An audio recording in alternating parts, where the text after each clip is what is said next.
Chairman Velasquez, members of the committee, thanks for the opportunity to speak to you. I am Bill Dvorak, and I was raised in a small ranch about 20 miles north of Sheridan, Wyoming, near the Montana border. I've been outfitting and guiding hunting, fishing, and river trips in Colorado, Utah, Wyoming, New Mexico, and Texas for the last 30 years. While outfitting and guiding these trips, I cover tens of thousands of miles each year and have developed an intimate understanding of the West and its special places. In the last few years, I've witnessed unprecedented industrial-grade energy development throughout the Intermountain West. You will see from a map of the rivers I run that I outfit right in the heart of oil and gas development. I'm willing to bet that everyone you will be hearing from today agrees that oil and gas drilling is a legitimate and important use of public lands. I personally support responsible energy development wholeheartedly. The problem is that over the last 6 years or so, the oil and gas industry has become the dominant tenant of the public lands where subsurface fossil fuels are found. In fact, the BLM's current policy is so out of balance that there is rising chorus of concern among state and local elected officials, game and fish departments, hunters, anglers, ranchers, farmers, and other residents of the rural West, that the lands we've used for generations is changing, and it's not for the better. With 26 million acres of public land leased to oil and gas companies already and 126,000 new wells planned for the next 15 years, it's no surprise that people are concerned. There's no doubt in anyone's mind that energy development will take place. The question is, will it be done in a way that protects wildlife habitat and the outdoor heritage that is part of the distinctive Western way of life?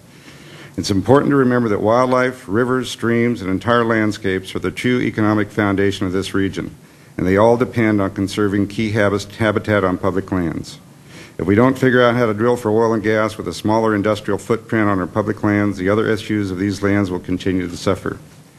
The latest U.S. Fish and Wildlife Service reports found that fishing contributes about $582 million every year to the Colorado economy. Hunting contributes another $449 billion, and wildlife watching alone contributes $1.4 billion to the Colorado economy in 2006. That's over $2.5 billion in 1 year. Clearly, hunting and fishing are important parts of Western economy, and protecting pristine habitat on public lands plays a critical role in maintaining the ability for individuals, outfitters, and small businesses to partake in these activities and make a living. Many of the small mom-and-pop businesses in rural Colorado make about 70 to 80% of their yearly income in the 2 to 3 months of hunting season.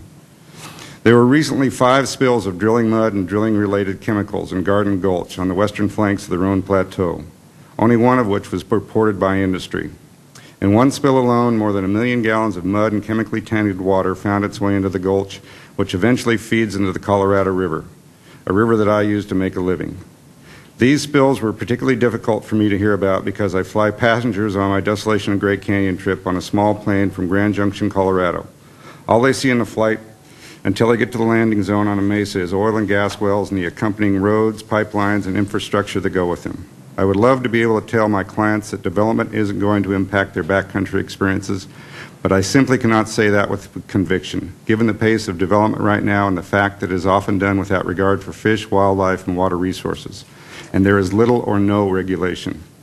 I'm proud to say that I'm currently involved in an effort to develop real solutions to the challenges we face in the West and push for those changes in Congress and the incoming administration. Sportsmen for Responsible Energy Development, a collaborative campaign that was launched yesterday involving the National Wildlife Federation, Trout Unlimited, and the Theodore Roosevelt Conservation Partnership, and hunting and fishing groups and businesses around the West, is a historic effort to bring balance to our public lands energy policy.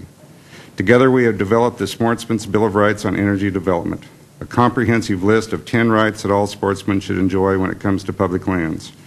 We are working to have these incorporated into legislation and into new administrative rules for our public lands, support multiple uses, and don't focus only on energy extraction. With the Bill of Rights in place, small business owners like me will be able to continue to maintain the lifestyle we love and sustain ourselves and our families while continuing to operate on public lands.